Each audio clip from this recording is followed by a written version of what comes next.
This is the fourth part of the lectures regarding robots and AI in teams, where we're going to discuss the application of the field model in teams related to the use of intelligent machines, robots, artificial intelligence in those teams. And in this fourth part we will have the four different discussion topics: learning, qualifications, optimizing and trust. In the previous lectures I talked about exchange, and I talked about the physics models, especially the model of Lagrange, which is the field model. And in the field model we talk about exchange of energy. And since we represent capital, financial capital, human capital and social capital as energy, we could have exchange in those different areas. Now Lagrange said that the total energy is in fact equal to the kinetic energy minus the potential energy. In our case, that means that the financial capital, which is time dependent, we see it as the kinetic energy, whilst the human and the social capital are seen as the potential energy. So when we look at this picture, we see here kinetic energy, potential energy, the same here, kinetic energy, the financial capital, and potential energy, which is human and social capital, and we see the different types of exchange. For example, when we exchange potential energy, human capital, knowledge, skills, and social capital, our relations, to exchange that into kinetic energy, which is financial capital, in fact that's working. When we use kinetic energy and exchange it with kinetic energy, it's just buying, trading money, investing. A pure financial transaction. When we use kinetic energy, money, financial capital, to get potential energy, either human capital or social capital, that's being educating. And the last one was discussed in the previous lecture, socializing, tacit knowledge. That's the learning process. That's when we exchange human and social capital into human and social capital.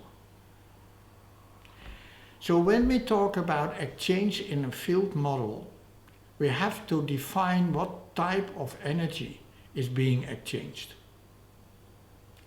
What kind of energy is related to the qualifications, the properties in that field. And we have the property capital, but that property has different forms.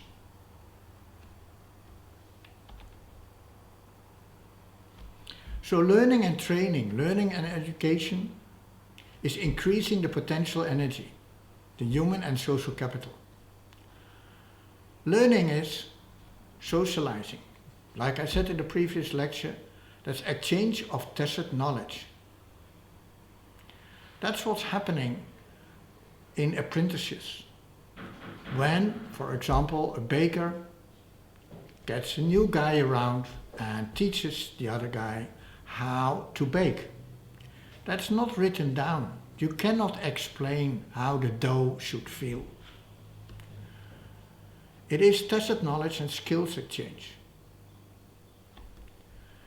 So when we talk about deep learning in artificial intelligence,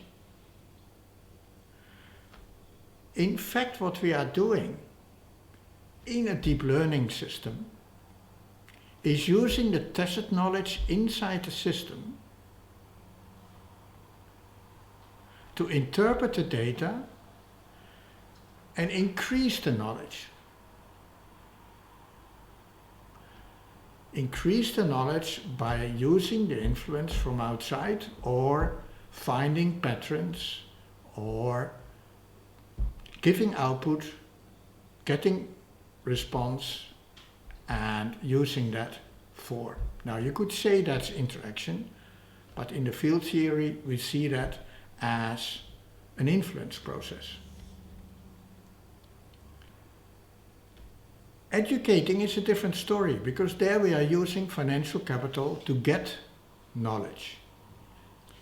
Nonaka calls that internalization, the transformation of explicit knowledge into tacit knowledge.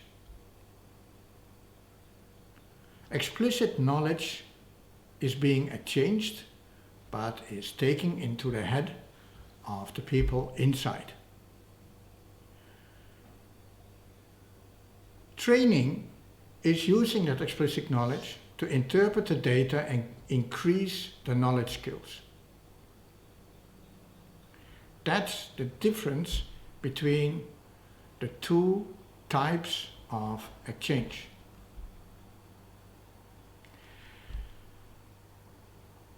In the theory part, we talked about qualifications and objective valuation schemes, because when you start looking at a field theory and you want to measure, when you want to use that field theory and finding out how to measure and how to in fact see what will happen when you apply it, you need an objective valuation scheme. An objective valuation scheme, for example, in money is that you use the market value. That you say, at this moment in time, the value of that house is so much. So you can buy or trade using that value at that moment. For human capital, knowledge, skills, autonomy, it's more difficult. Now, what happened is that in the European Union, they defined a European qualification framework based on the information of a lot of different occupations, saying what is needed to what level to be able to perform well in that occupation. So they defined it and they set a value from 0 to 8, where 8 is on the PhD level and 0 is on a level of nothing. So in case of knowledge, no knowledge. That leaves us with the third one, the social capital. How can we measure social capital? Well, we know that the social capital is in fact the value of the relations. And what is the most important aspect regarding the value of a relation? Out of the theory of network analysis, this is trust. And trust can be measured by looking at the asynchronous and synchronous contacts between people. Or, better, between objects in a field. Synchronous contacts are direct discussion, meetings. Asynchronous contacts are sending a message and later on, in time, a reply is given back. So what the people in network analysis did, they started to measure the frequency and they normalized that in the network to find out the level of trust between the objects in the network. And what they found out is you can also see that people can communicate with robots, intelligent machines, with no problem, and can have trust, which means that when an intelligent machine says something, this information, these data are trusted. So yes, we can determine the relation and the value of the relation by using trust. And as said before, be aware that we are talking about objective valuation schemes, so we look at the properties, the qualifications of objects in the team, and we are not looking in this case at the appreciated values, determining the morality. There is a difference in there.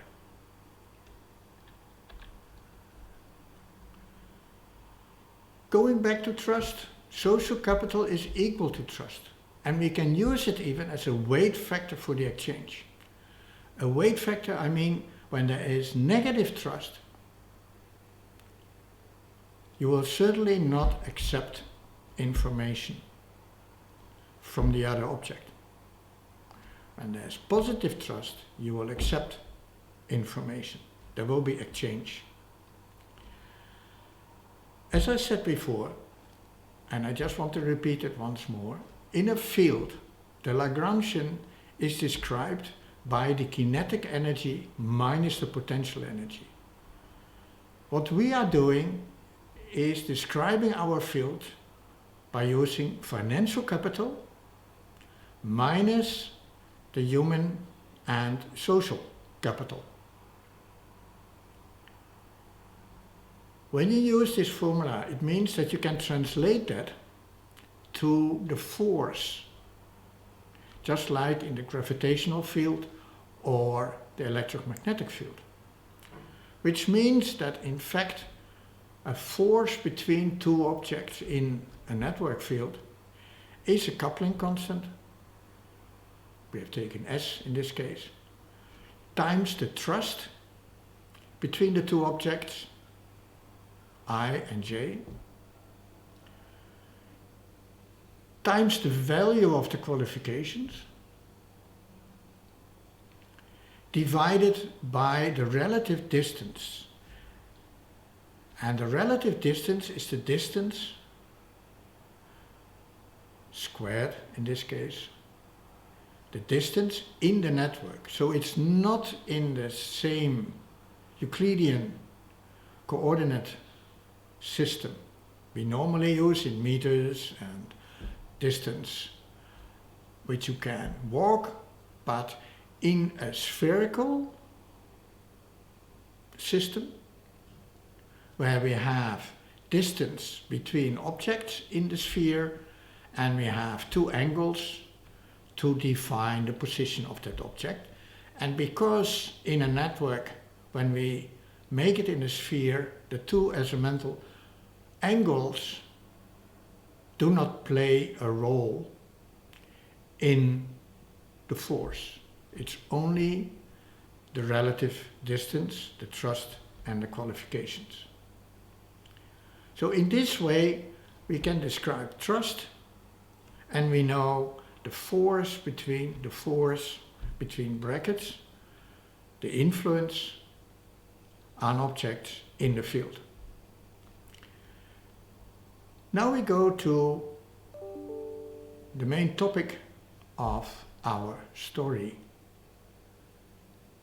When we use this model, what will be the impact on having intelligent machines in a network? The first we discussed, humans can have appreciated value, wants, needs, and intelligent machines do not. Secondly, we discussed trust, and we showed that there can be trust between human object and intelligent machine as objects in a team. The field model describes the exchange, the learning aspect. So intelligent machine can learn, but also educate, just like human objects.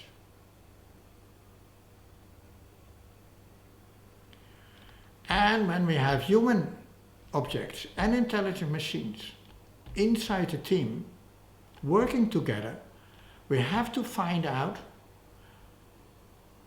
what is the optimum situation for the values, the qualifications, the values of those properties of the objects in the team for fulfilling the goal of that team.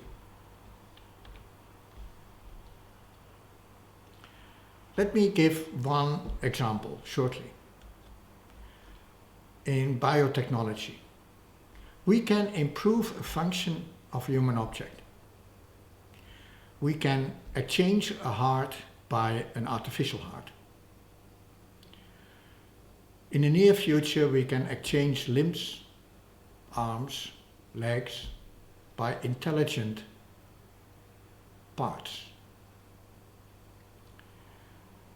We are able to adjust DNA and RNA. We can improve the defense systems inside bodies, inside human objects. We can build correcting functions into the biological systems to avoid certain diseases. You wouldn't think immediately of this as using robots or AI. But it's not far away that we implement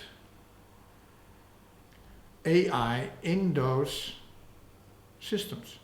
That we use AI in those limbs, in those legs and arms, to let them sense and interpret what they feel, what they sense. I mean, you can put an infrared camera on a helmet for a soldier, or you can change the eye in such a way that it will not only detect the normal light which we normally see, but also infrared and maybe even a wider range of frequencies.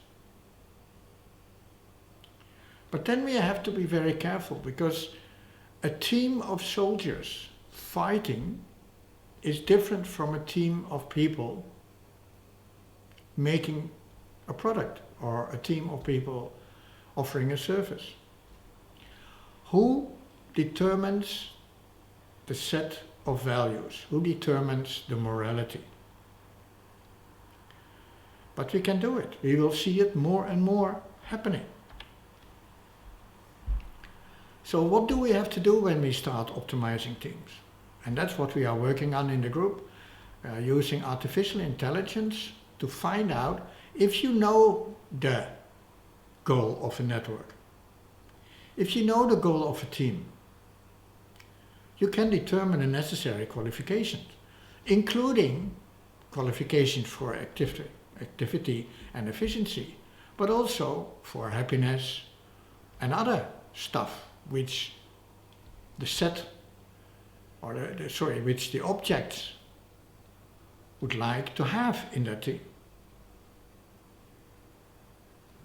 So you can determine the existing set of all the people and machines available, and then find out what is the optimum distribution. So should I use human object A, machine B, human object C, machine D and E? Or should I just use human object A with machines D and E? How should I build up my team? You can do that by using operational research. But then we can introduce learning, the exchange process, knowing that we can make another kind of energy distribution in the field, that we can exchange capital, energy in the field. And then you can introduce the morality, so you can find out what are the appreciated values of those people. And then you can again start calculating an optimum. But you can imagine that this is a kind of iteration process, finding out what is the best situation. And at the moment what we are doing is using graph neural network analysis to find out, using trust as a weight factor and the qualifications of the different nodes in the graphs, to find out what is the optimum result for the team.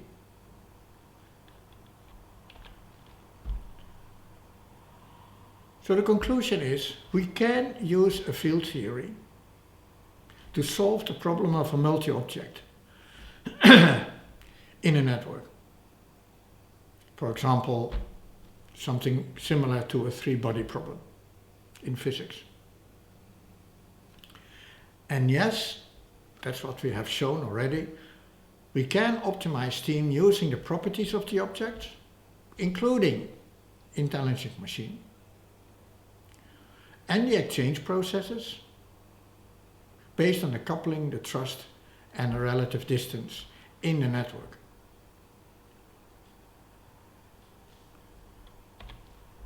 Thank you for your attention.